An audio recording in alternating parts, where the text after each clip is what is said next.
Y ya algunos que sufrimos de calores de keto, nos estábamos cocinando. Muy pocos. Los que sufrimos de calores de keto, o somos bastantes. Muy buen día. Señor los bendiga, qué gusto saludarlos. Es una alegría poder estar aquí nuevamente y vivos y con salud. Eso a veces es lo que digo, que se nos olvida dar gracias.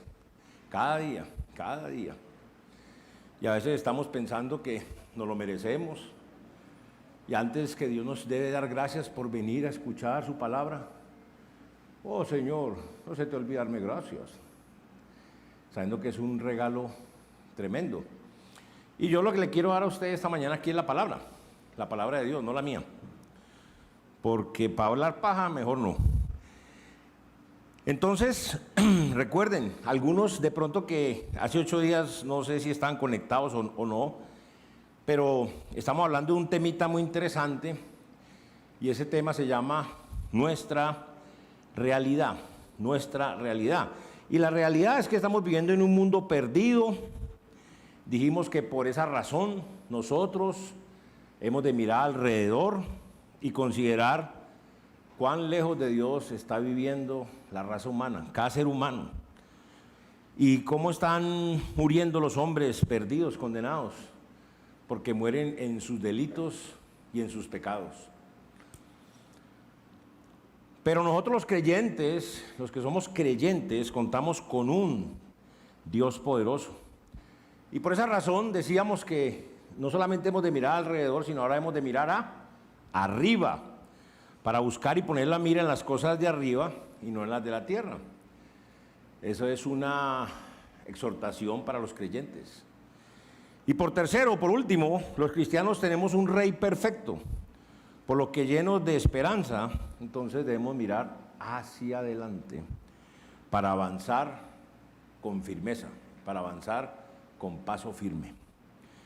Entonces el tema es nuestra realidad y los invito que por favor vayamos a nuestra Biblia, entendiendo por Biblia la Reina Valera 1960, porque esa nueva versión internacional es un libro malo, más bien malo, muy malo, no lo recomiendo que lo lea. La nueva versión internacional es un libro malo, muy malo, corrompido, perverso. La Reina Valera 1960 es la palabra de Dios en español. Muy bien, dice el Salmo 2 de la siguiente manera.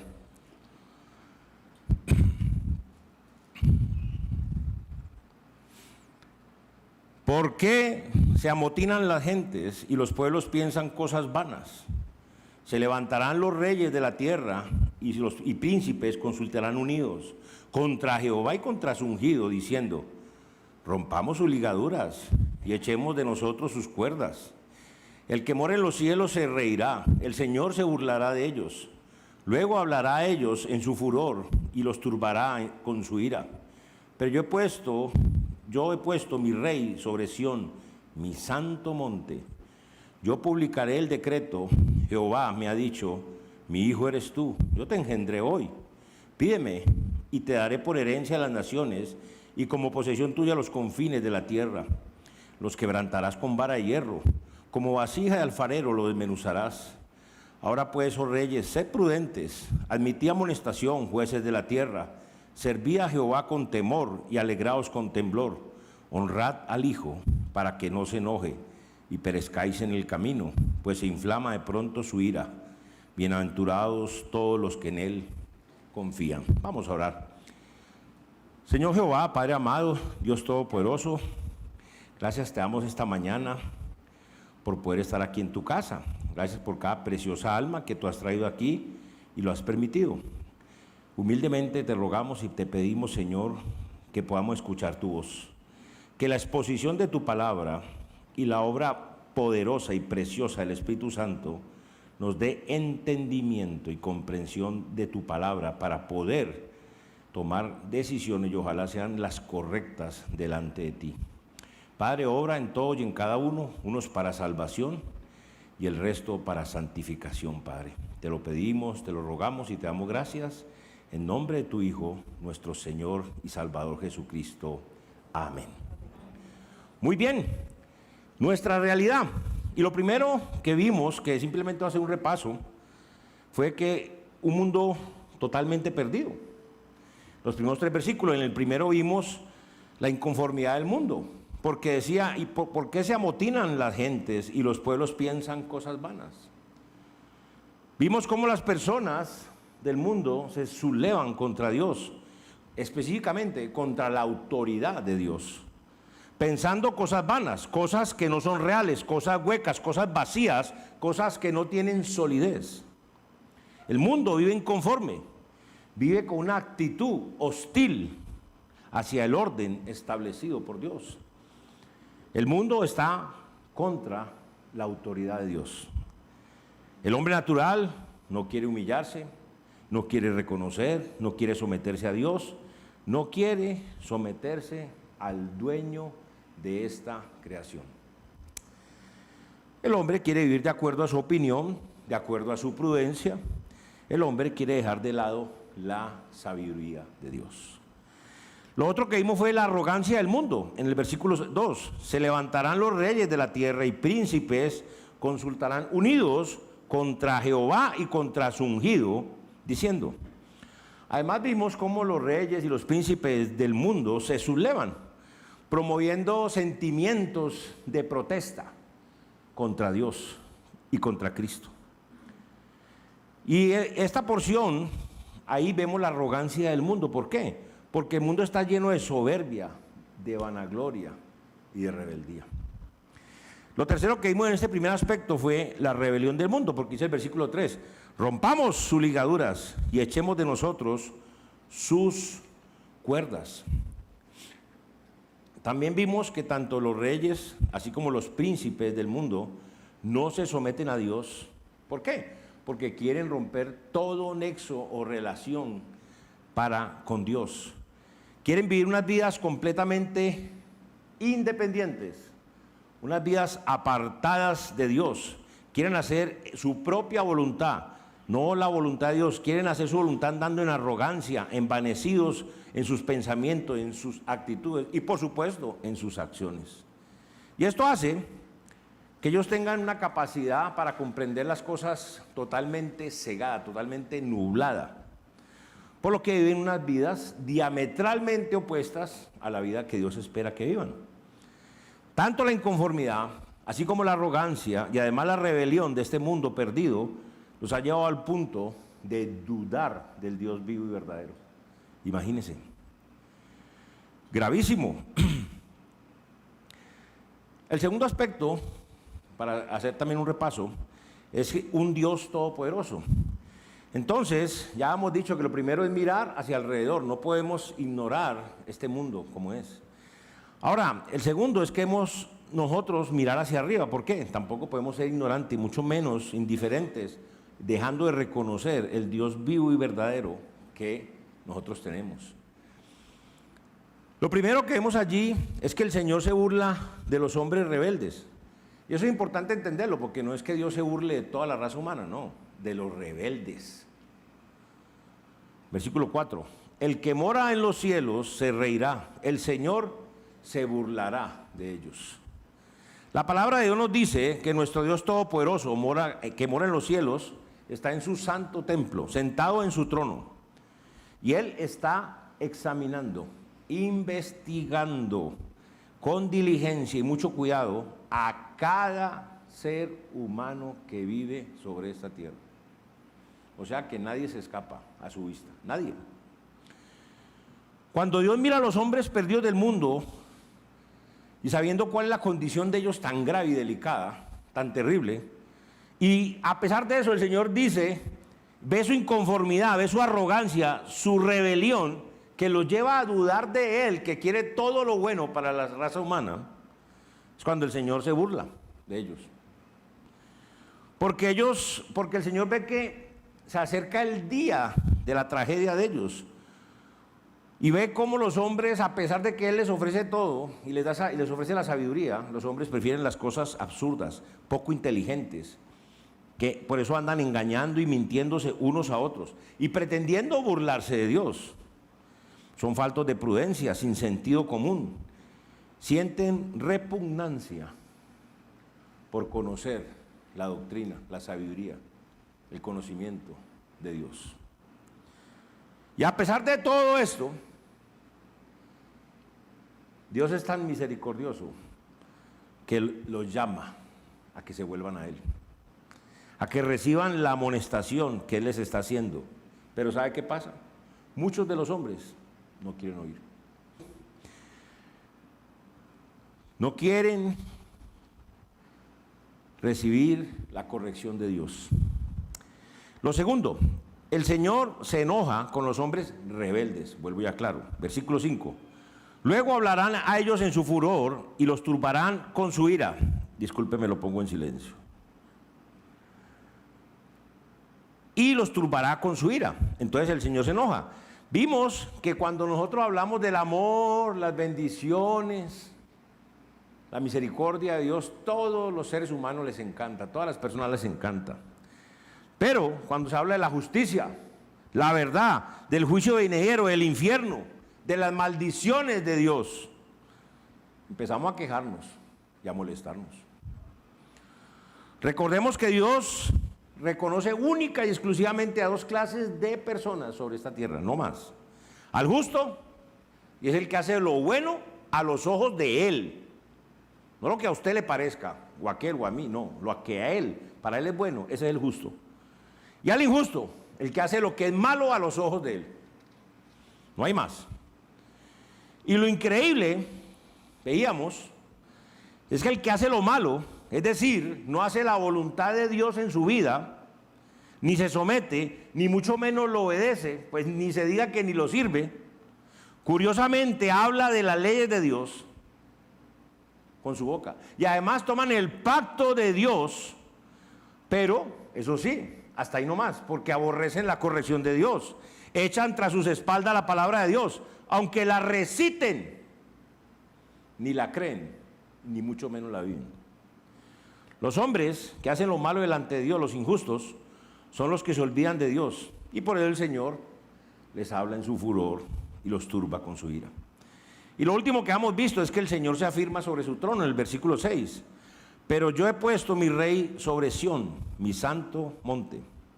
Vimos cómo el Señor Todopoderoso se afirma y da por sentada su posición sobre el trono de Dios. Dijimos que ese es el trono del reino, que la Biblia trata sobre un reino y un trono. Ese es el tema central de la Biblia. No son los pobres, no son los ricos, no es Jesucristo la salvación, no. Es un reino y un trono. ¿Y quién se va a sentar en el trono? Y es el Señor Jehová, Dios de los ejércitos, Dios Todopoderoso, que es eterno, y el trono también, es para siempre. Y por eso el Señor dice que Él ha puesto a su rey sobre este trono, y está ese trono en su monte santo, en la Sión celestial, en la Jerusalén celestial, el monte de Sión. Y por esto es que el Señor Jesucristo se acerca y nos dice, Jesús se acercó y les habló diciendo, toda potestad me da en el cielo y en la tierra. Por tanto, id y haced discípulos a todas las naciones, bautizándolos en el nombre del Padre. Y sigue. Ahora, qué interesante, porque los hombres que hacen lo malo delante de Dios, los injustos, son los que se olvidan de Dios, por eso el Señor se enoja contra ellos. Y el tercer aspecto es este. Un rey completamente perfecto. Ahí dice en el Salmo 2, versículos 7 al 12. Yo publicaré el decreto. Jehová me ha dicho, mi hijo eres tú. Yo te engendré hoy. Pídeme y te daré por herencia las naciones y como posesión tuya los confines de la tierra. Los quebrantarás con vara de hierro, como vasija alfarero los desmenuzarás. Ahora pues, oh reyes, sé prudente y admitid amonestación. Jueces de la tierra, servid a Jehová con temor y alegraos con temblor. Honrad al Hijo para que no se enoje y perezcáis en el camino, pues se inflama de pronto su ira. Bienaventurados todos los que en Él confían. Lo primero que dijimos es que tenemos que mirar alrededor y ver en qué mundo estamos. Lo segundo, tenemos que mirar arriba porque hay un Dios todopoderoso, creador del cielo y la tierra, de todo lo que vemos y no vemos, que es aún mayor. Y lo tercero que vamos a hacer, mis amados hermanos, es mirar adelante. Porque no podemos ser ignorantes, ni mucho menos indiferentes en adorar al Señor Dios Todopoderoso que nosotros servimos. ¿Y saben por qué? Porque el trabajo en Él no es en vano. Todo lo que hagamos sobre esta vida por fuera de la voluntad de Dios es en vano. Veamos primero que todo, estamos hablando de un rey completamente perfecto y lo primero que vamos a ver es que es un rey engendrado por Dios. Vea lo que dice la palabra de Dios, el versículo 7. Yo publicaré el decreto, Jehová me ha dicho, mi hijo eres tú, yo te engendré hoy. Hay una profecía bíblica hermosísima, preciosa, muy tremenda, y que se refiere precisamente a ese hecho, y no solamente a ese hecho, sino al porvenir también. Y es en Isaías, capítulo 9, versículos 6 y 7. Dice la palabra de Dios, que es la Biblia, porque un niño nos es nacido, hijo nos es dado. Hasta ahí normal. Y el principado sobre su hombro. Y se llamará su nombre, y anote, todo con mayúscula, admirable, consejero, Dios fuerte, Padre eterno, príncipe de paz. Lo dilatado de su imperio y la paz no tendrá límite. Sobre el trono de David y sobre su reino, disponiéndolo y confirmándolo en juicio y en justicia desde ahora y para siempre. El celo de Jehová de los ejércitos hará esto. Esto se cumplirá porque lo hace el Señor mismo, punto. Créalo o no, quiéralo o no. Este pasaje hace referencia a cuando Dios mismo engendró a su Hijo en una virgen para que naciera en este mundo, haciendo referencia, por supuesto, a la primera venida de Jesucristo. Luego, cuando nos dice que su reino será eterno y sin límite, está haciendo referencia a la segunda venida de nuestro Señor Jesucristo, Señor y Salvador. Pero enfatizando en el Hijo de Dios, el que Él mismo engendró. Leamos lo que la palabra de Dios nos dice en Juan 1:14. ¿Recuerda que dice en el principio era el verbo y el verbo era con Dios? ¿Sí? Pero aquí dice, y aquel verbo fue hecho carne y habitó entre nosotros y vimos su gloria, gloria como del unigénito del Padre, lleno de gracia y de verdad. Vemos cómo Dios se manifestó en la carne, Emmanuel, Dios con nosotros. Dios se manifestó en la carne. El Hijo de Dios, es decir, Jesucristo. Y es precioso entender algo allí porque todo lo que aquí enseñamos es lo que la Biblia dice. Y hay que entender que Jesucristo es hijo de María, la Virgen. ¿Por qué se le dice la Virgen? Porque era virgen. No más. Una mujer virgen. La sombra del Altísimo la cubrió, el Espíritu Santo, y engendró en ella un santo ser, el Hijo de Dios. Entonces, por eso es que Jesucristo era 100% hombre, venido de esa mujer virgen, escogida, preciosa, pero que nunca puede ser una diosa. Una mujer virgen, preciosa, una sierva. Cuando dijo al Señor, he aquí tu sierva amada, hágase tu voluntad. ¿Sí? De ahí nació Jesucristo, 100% hombre, pero también 100% Dios. Es el misterio de la piedad. Dios hecho carne. Y Jesucristo manifestó la gloria de Dios y estaba aquí caminando sobre la tierra lleno de gracia y lleno de verdad. Pero ¿saben también qué? Es un rey que es el dueño de todo el mundo y de todo. Versículo 8. Pídeme y te daré por herencia las naciones y como posesión tuya los confines de la tierra. Hay un pasaje preciosísimo que Jesucristo, son palabras de nuestro Señor Jesucristo. Vea lo que dice Juan 17, 1 al 5. Estas cosas habló Jesús y levantando los ojos al cielo dijo, Padre, la hora ha llegado, glorifica a tu Hijo para que también tu Hijo te glorifique a ti. Como le has dado potestad sobre toda carne, para que dé vida eterna a todos los que le diste. Y esta es la vida eterna, véala, que te conozcan a ti, el único Dios verdadero. O sea, la vida eterna es conocer al único Dios. Pero sabemos que nadie llega al Padre sino por medio de Jesucristo. Y dice, y a Jesucristo, a quien has enviado. Yo te he glorificado en la tierra, he acabado la obra que me diste que hiciese. Ahora pues, Padre, glorifícame tú al lado tuyo con aquella gloria que tuve antes que el mundo fuese. Claramente está diciendo Jesucristo que Él es de la Trinidad, Él es Dios.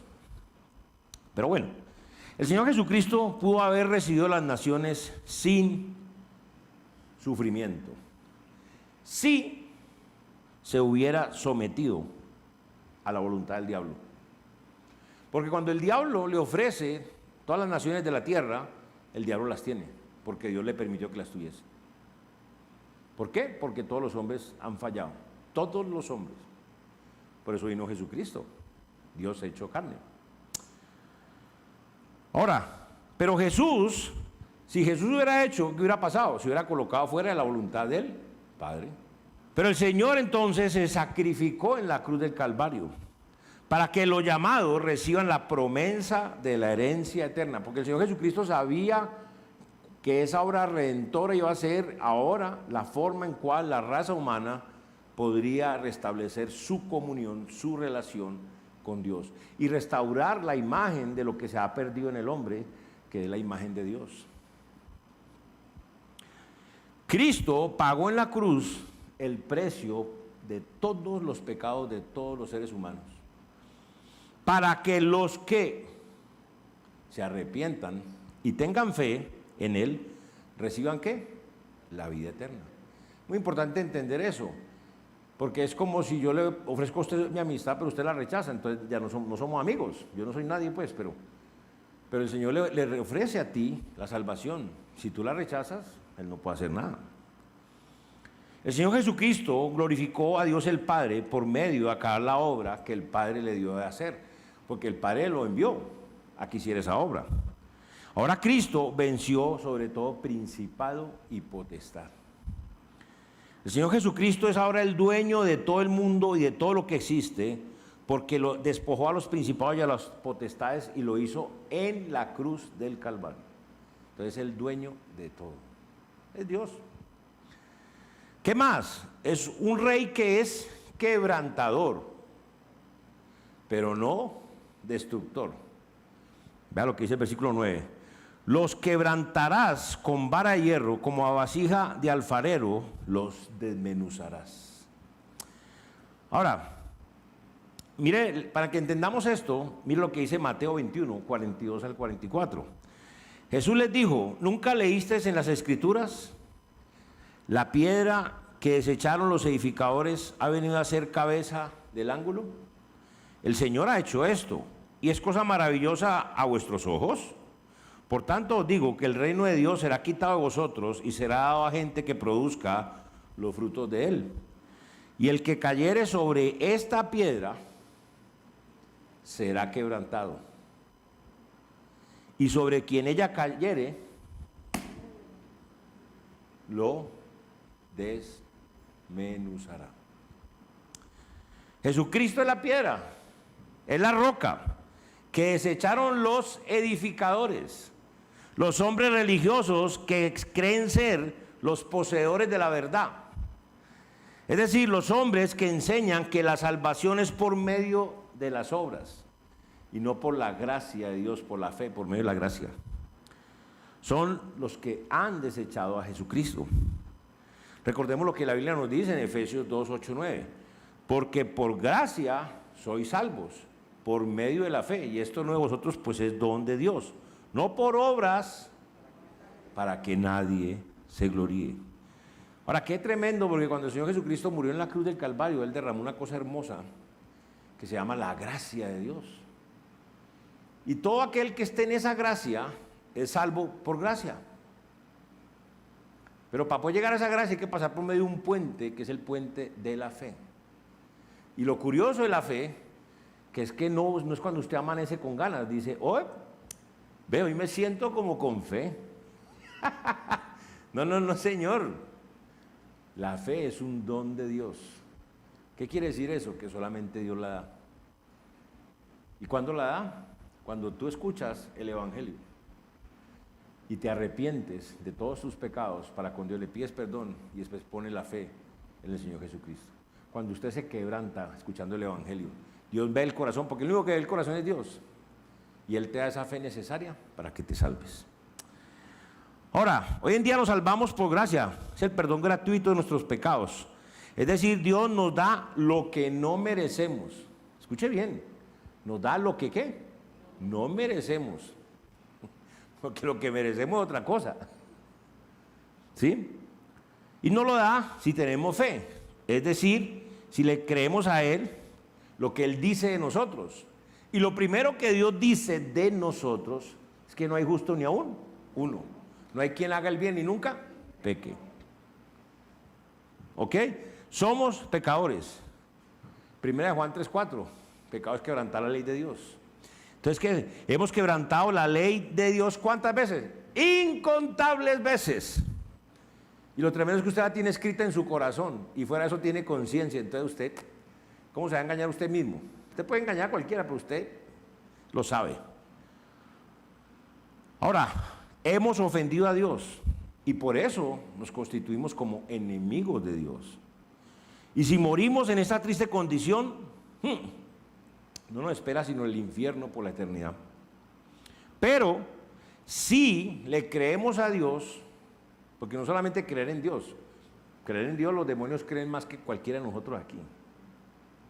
Es creerle a Dios, creer lo que Dios dice en su palabra, creer la palabra de Dios. Si creemos que Él dice que nosotros somos pecadores, que estamos condenados, si nos arrepentimos, es decir, confesamos nuestros pecados a Dios y le pedimos perdón, dispuesto a apartarnos, y después colocamos toda nuestra confianza, toda nuestra fe, todo en lo que Jesucristo hizo por nosotros en la cruz del Calvario. Es cuando nos salvamos por fe. Ahora, pero para esto hemos de entender algo, que nosotros los seres humanos somos vasijas de barro. Y las vasijas de barro usted las puede ver y sí, pueden parecer muy lindas, pero son ¿qué? Muy frágiles. Y el Señor nos dice algo bien bonito, nos dice que Él es la roca, que Él es la piedra. Entonces nosotros también para llegar al Señor también tenemos que reconocer que la vida como la hemos manejado no es la forma correcta, que nos hemos equivocado y que estamos dispuestos a tirarnos sobre el Señor, así nos estallemos para que Él nos vuelva y nos haga de nuevo esa vasija, nos haga de nuevo y nos arme después conforme a su voluntad, ya no más la nuestra. Eso es ser quebrantado, eso es ser quebrantado. Y por eso, cuando de verdad nos quebrantamos y el Señor nos salva y nos transforma, entonces lo que dice 2 Corintios 5:17, de modo que si alguno está en Cristo, ¿qué? Nueva criatura es. Y aquí las cosas viejas pasaron, todas son hechas nuevas. Ahora en Cristo sí, somos nuevas criaturas. ¿Por qué? Porque si yo me arrepentí de mis pecados y puse mi fe en el Señor Jesucristo, fui lavado por su preciosa sangre, soy sellado con el Espíritu Santo de Dios, nací de nuevo, soy regenerado, renovado, soy nueva criatura. Eso sí, no hay duda sobre eso. Y ahora todas las cosas son hechas nuevas. ¿Por qué? Me quebranté en el Señor y soy hecho nuevo, nueva criatura. Somos hechura de Dios, creados en Cristo Jesús. ¿Para qué? Buenas obras, las cuales Dios preparó de antemano para que andemos en ellas. Entonces, ese es el que cae sobre la roca, pero si la roca le cae a alguien, va a ser aquella persona que no se arrepintió. Esa persona sí es como desmenuzada.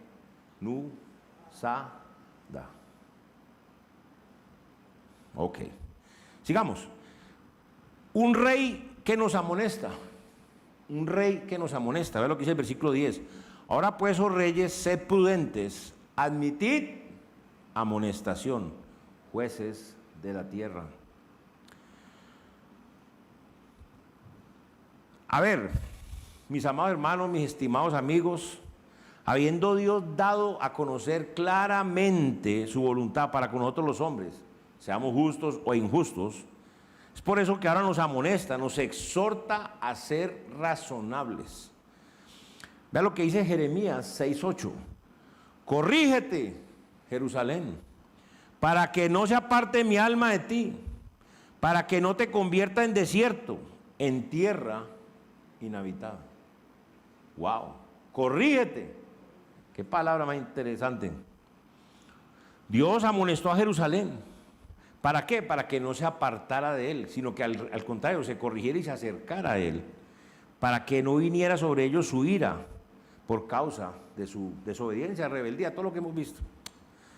Otro pasaje, Oseas 14:9, dice: ¿quién es sabio para que entienda esto y prudente para que lo sepa? Porque los caminos de Jehová son rectos y los justos andarán por ellos, mas los rebeldes caerán en ellos. El Señor está aquí exhortando a su pueblo, los israelitas, a que fueran prudentes, a que entendieran su voluntad. Eso es lo que dice el Señor. Los amonesta a su pueblo para que hagan su voluntad y así ellos puedan andar en sus caminos, en lugar de tropezar en sus caminos. Y eso mismo nos cae a nosotros. Así mismo nosotros los creyentes hemos de someter la mente a Cristo. Lo que el Suso llama el cascumen. Hemos de someter nuestro cascumen a Cristo, nuestra mente a Cristo. Vea la Biblia lo que nos dice en 2 Corintios 10, 3 al 6. Dice así: pues aunque andamos en la carne, no militamos según la carne, porque las armas de nuestra milicia no son carnales, sino poderosas en Dios para la destrucción de fortalezas, derribando argumentos y toda altivez que se levanta contra el conocimiento de Dios, toda rebeldía y todo eso que hemos visto, y llevando cautivo todo pensamiento a la obediencia a Cristo, y estando prontos para castigar toda desobediencia cuando vuestra obediencia sea perfecta. Nosotros los cristianos ya no debemos andar según nuestra carne, sino según el Espíritu Santo de Dios. ¿Para qué? Para poder ser obedientes con lo que el Señor dice en este pasaje, para poder derribar los argumentos, o sea, esos razonamientos y la altivez, el orgullo, la soberbia que se levanta contra la voluntad de Dios, contra la obediencia, contra el cumplimiento de lo que nos ha ordenado nuestro Señor Jesucristo. Eso es lo que el Señor nos exige, nos pide. Muy bien, por eso nos amonesta. Un rey que quiere ser servido, el deseo de él, usted decide si sí o no, pero él quiere ser servido. Dice el versículo 11: servid a Jehová con temor y alegraos con temblor. Sabemos que nuestro Dios es fuego consumidor, ¿no es cierto? Pero dice que lo sirvamos con temor. Bueno, aquí vemos que una vez que nosotros sometemos nuestra mente, es decir, nuestros pensamientos al Señor, porque es que piense usted, suena la redundancia, piense usted que anda pensando todo el día. Solo por un momento. ¿Cuántas veces en su día se atraviesan pensamientos de que usted se va a humillar, a someter, a obedecer, a servir, a amar, a honrar al Señor? Esos no son los pensamientos diarios constantes, muy diferentes son. Entonces, una vez que sometemos nuestra mente, a nuestro pensamiento al Señor, entonces también hemos de someter el corazón a Cristo. Vea lo que dice 2 Corintios 9:7. Cada uno dé como propuso en su corazón, no con tristeza ni por necesidad, porque Dios ama al dador alegre. Nosotros determinamos algo o hacemos el propósito de cumplir con un objetivo cuando hemos meditado, pensado en nuestra mente sobre ese objetivo. Luego hemos de bajar esa decisión o esos pensamientos a nuestro corazón, depositarla ya en lo más profundo de nuestro corazón para rodearla con el amor del Señor y así tener el poder para llevar a cabo, para realizar, para efectuar esto que hemos dispuesto o esta acción que queremos hacer. Y en este momento es cuando podremos obedecer la palabra de Dios. Por ejemplo, podremos cumplir con Efesios 6, 5 al 6. Siervos, obedeced a vuestros amos terrenales con temor y temblor. Este jefe, hijo de madre, este jefe, ojalá se muera.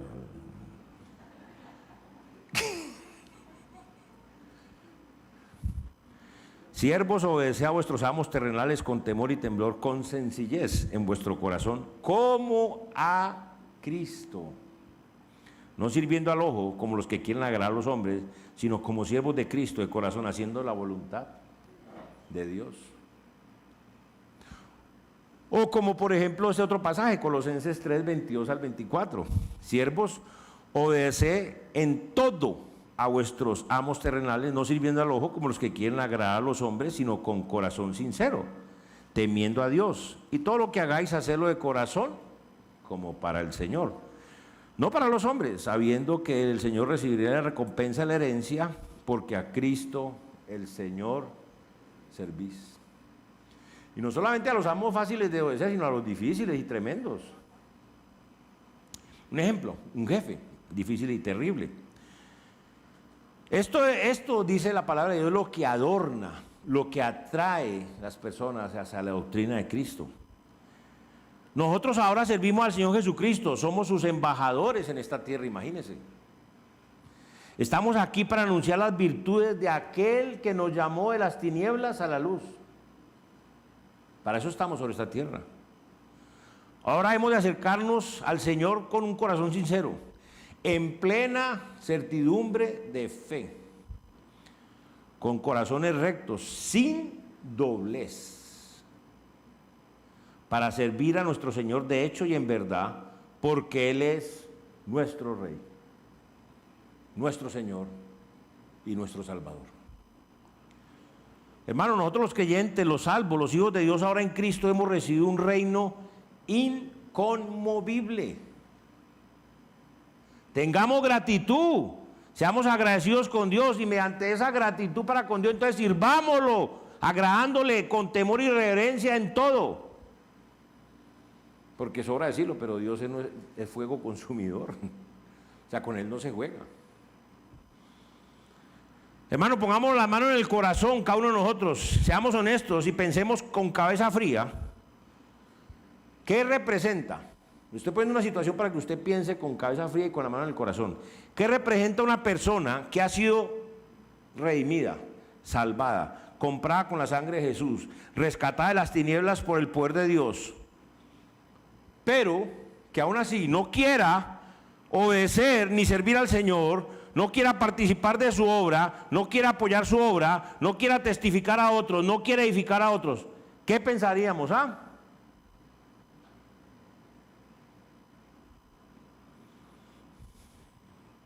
Pues que esa persona no está ni mucho menos agradecida con Dios. Sencillo. Es una persona que realmente no entiende quién es el Señor. Y además es una persona que puede ser profundamente cuestionada si realmente está arrepentida y si realmente se ha convertido del pecado al Señor. Y por último, un rey que quiere ser honrado a través de su Hijo. Versículo 12. Honrad al Hijo, para que no se enoje y perezcáis en el camino, pues inflama de pronto su ira. Bienaventurados todos los que en Él confían. Mis amados hermanos, más claro no puede ser. Aquí vemos la voluntad de Dios, nuestro Padre. La voluntad es honrar a su Hijo Jesucristo. Y todo este proceso comienza con algo tan simple, pero tan profundo, con algo acerca de lo cual todos los días nosotros los creyentes hablamos y repetimos como loros mojados. Confiar en Dios. Pero si no confiamos en Dios, no nos vamos a rendir a sus pies, no nos vamos a someter, no lo vamos a obedecer, muchísimo menos lo vamos a servir. Nosotros estamos hablando aquí de someter la voluntad, nuestra voluntad a Cristo. Nuestra voluntad a Cristo. Porque nosotros primero sometemos nuestra mente, nuestros pensamientos al Señor. Después sometemos nuestro corazón al Señor para realizar o llevar a cabo aquello en lo cual hemos pensado y hemos decidido. Pero todo esto se resume en que nosotros ya no haremos más nuestra voluntad desde hoy en adelante, sino que haremos entonces ¿qué? La voluntad de Dios. Vea lo que dice Juan 5, San Juan 5, 25, Juan 5, 22 y 23. Porque el Padre a nadie juzga, sino que todo el juicio dio al Hijo, para que todos honren al Hijo como honran al Padre.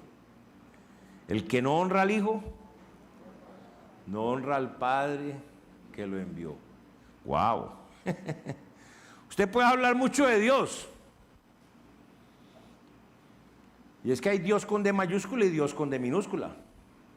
Y Dios con D minúscula se llama Diablo, Satanás, Belcebú, Leviatán, la serpiente antigua, el diablo. Y muchos hablan de él. Y lo hablan como si estuvieran hablando del Señor Dios Todopoderoso, Jehová de los ejércitos, que es con D mayúscula. Pero digamos que está hablando del Señor Dios Todopoderoso, Jehová de los ejércitos, y decir que cree en Él, pero si usted no honra a Dios por medio de honrar a su Hijo Jesucristo, usted tampoco está honrando a Dios. Entonces lo que está hablando es pura paja. Recordemos las palabras de nuestro Señor Jesucristo en San Juan 14, 6. Jesús le dijo: yo soy el camino y la verdad y la vida. Nadie viene al Padre. Y además las palabras del apóstol Pablo, siendo inspirado, guiado por el Espíritu Santo de Dios, en Romanos 9, 13. Como está escrito: aquí pongo en Sión piedra de tropiezo y roca de caída. El que creyere en Él no será avergonzado. Romanos 10, 11. Pues la Escritura dice: todo aquel que en Él creyere no será avergonzado. Y vean este pasaje. Ya hemos dicho, ¿no?, que al principio Jesús de Hercules habló diciendo: toda potestad me es dada en el cielo y en la tierra. Teniendo eso, entonces, ¿qué? Sigue el 19 y el 20. Por tanto, id y haced discípulos a todas las naciones, bautizándolos en el nombre del Padre y del Hijo y del Espíritu Santo, enseñándoles que guarden todas las cosas que os he mandado. Y aquí yo estoy con vosotros todos los días hasta el fin del mundo. Amén. Esto es lo que se llama la gran comisión. Lo que Dios le encomendó, lo que el Señor Jesucristo le encomendó a sus discípulos y a nosotros también, su iglesia. Y el Señor nos está diciendo claramente hoy, que entendiendo y creyendo que Él es un Dios todopoderoso, y que ante la inconformidad, la arrogancia y la rebelión del hombre, que lo lleva a dudar de Dios, y que el Señor se enoja, se burla, y por último se afirma, el Señor nos está diciendo que Él ha puesto a su Hijo Jesucristo por Rey. Y lo ha puesto sobre el trono eterno que está en el santo monte, en el monte de Sión. Y es por esto que el Señor Jesucristo se acerca a nosotros y nos dice que todo el poder, toda la autoridad del reino de Dios y de toda la creación le ha sido conferida, dada, entregada, delegada a Él. Y que por esta razón es que nosotros los creyentes, los salvos, la iglesia de Jesucristo, la iglesia de Dios, los hijos de Dios, hemos de concentrarnos y dedicarnos a llevar a cabo la obra que Él nos dejó. La importancia de la gran comisión, pero ahí se habla también de la importancia de edificar la iglesia, hacerla más grande y más madura. ¿Cómo logramos? ¿Por medio de qué? De entender qué son las misiones. Pero las misiones comienzan porque cada uno de nosotros aquí queramos ir como misioneros a esta metrópoli. También comienza lo que Alejo y Lili están haciendo. Ya está en su corazón y están preparando, y la iglesia lo estamos apoyando y los vamos a apoyar más para que vayan para Río Negro. Lo que en un futuro cercano, pero falta tiempo, lo que Oscar tiene en su corazón de ir al poblado. Pero eso está muy bien, pero todos nosotros, eso está muy bien, pero todos nosotros, todos los días tenemos que ser misioneros a esta metrópoli.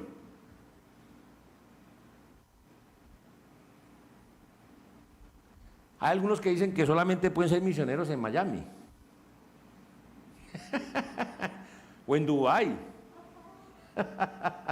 Sí, ¿y por qué no piensan para en Chigorodó? No. Sean misionero primero aquí en la ciudad y Dios se lo mandará hasta el África, donde quiera. Por ahí estaba mi sobrina, la hija de Rudy, Sarita, con el esposo en Kenia. Están mirando el campo. Qué interesante.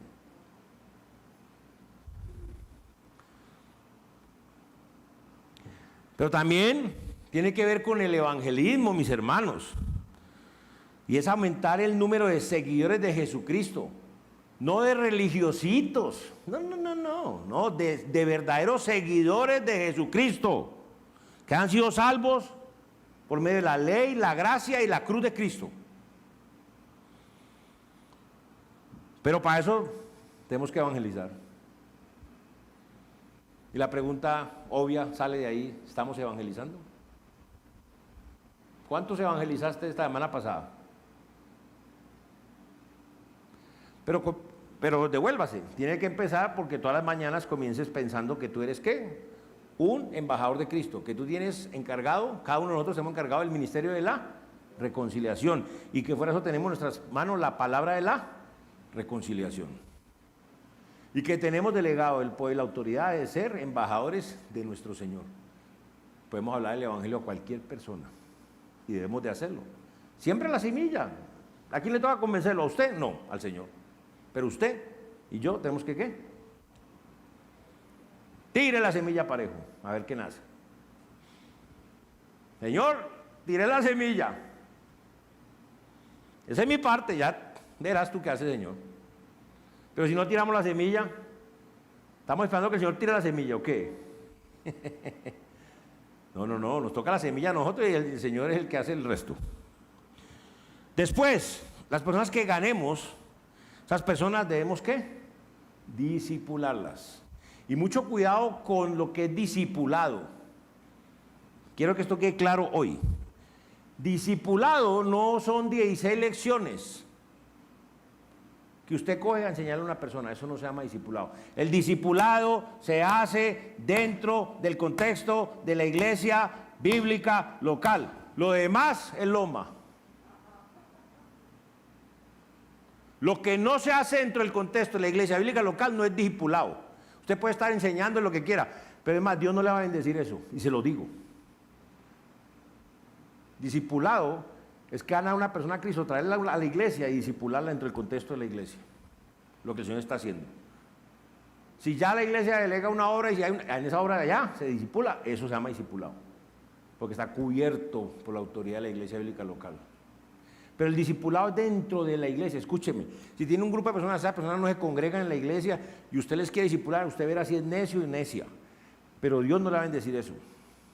Usted lo que tiene que hacer es ministrelos. No quieren venir a la iglesia, usted quiere, los ama, ministre la palabra, ministrelos. No hay ningún inconveniente. Pero no diga, los estoy discipulando, porque te estás engañando y los estás engañando. No sé si he sido claro.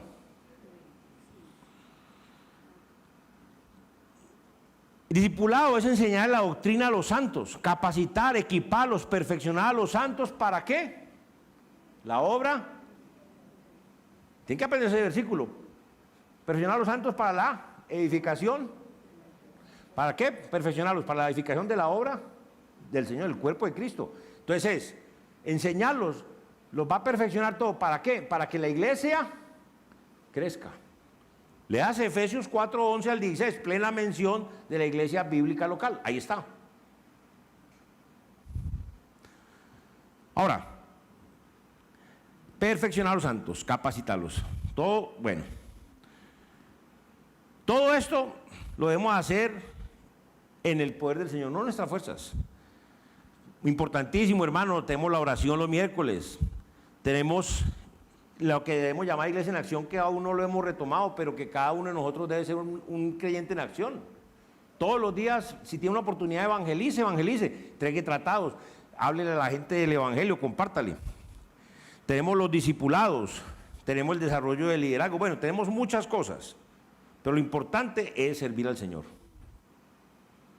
Ahora, hoy es el día para que usted asegure a ser justo, es decir, esté seguro de haberse arrepentido de sus pecados y reconocido su inconformidad, su arrogancia y su rebelión para con Dios. Hoy es el día. Hoy puedes arrepentirte para con Dios, confesarle todos tus pecados, estando dispuesto a apartarte de los mismos y luego colocar toda tu confianza en Cristo y así poder recibir la justicia de Dios en tu vida. Ser justificado para con Dios. Acuerde lo que le dije. Cada ser humano sobre esta tierra, Dios le talló, le escribió la ley moral de él en el corazón. Los 10 mandamientos están escritos. Y te dio conciencia. Cuando tú mientes, Tú lo sabes. Así usted saca el bobo o la boba. Usted sabe que dijo una mentira. Cuando usted codició algo o alguien, usted lo sabe. Así saca el bobo o la boba. Entonces, usted sabe que es pecador. Usted sabe que usted ha quebrantado sus mandamientos y le ha fallado a Dios. No estoy hablando de la iglesia, no estoy hablando de nadie, de la iglesia, del Señor. Como Dios lo ve a usted. Entonces usted tiene que arrepentir es para con el Señor, para con Dios. Pedirle perdón por todos sus pecados. Y luego entender el amor tan grande que Dios envió a su Hijo Jesucristo. Y Jesucristo, aun nosotros siendo enemigos de Él, estuvo dispuesto a crucificarse en la cruz por ti, por mí, por todos nosotros. Entonces tienes que arrepentirte para con Dios y luego colocar tu fe en el Señor Jesucristo. Nosotros, hermanos, primero que todo miremos al alrededor. Pero yo les pregunto, ¿qué estamos mirando alrededor? ¿Cómo podemos conseguir más plata? ¿A quién le puedo tumbar en la cabeza? ¿A quién le puedo hacer trampa? ¿Qué puedo agarrar? ¿Qué puedo coger? ¿O estamos mirando a la gente que está muriendo en sus delitos y en sus pecados? ¿Por qué? Porque contamos con un Dios poderoso y Él dice que miremos para arriba para que nos llenemos de su amor, de su confianza, de su poder y que luego sirvamos a ese Rey perfecto que fue engendrado por Él, quien además es el dueño del mundo y de todo lo demás, que es nuestro Señor y Salvador Jesucristo. Porque Él quiere que cumplamos esa misión que Él nos dejó. Pero yo te pregunto, ¿dónde estás tú? ¿Dónde está tu corazón? ¿A quién estás sirviendo? ¿A quién estás honrando con tu vida? Señor Jehová, Padre Santo, Dios Todopoderoso, gracias por tu palabra es la verdad, Señor. Que esta tu palabra corre y sea glorificado, Dios. Cumpla el propósito por el cual tú la enviaste esta mañana. Y Señor, solo tú puedes hacer la obra. Y ya tu palabra fue expuesta, Señor. Ya es la obra poderosa, hermosa y maravillosa del Maestro por excelencia, el Espíritu Santo, para que nos des convicción. A unos para salvación y a otros para que nos santifiquemos cada día más en ti, nos acerquemos más a ti, nos entreguemos más a ti, nos comprometamos más contigo y tu obra, Señor. Gracias, Padre, todo esto te lo pedimos, te lo rogamos, te damos gracias y lo pedimos en el nombre de tu Hijo, quien es nuestro Señor y Salvador Jesucristo. Amén.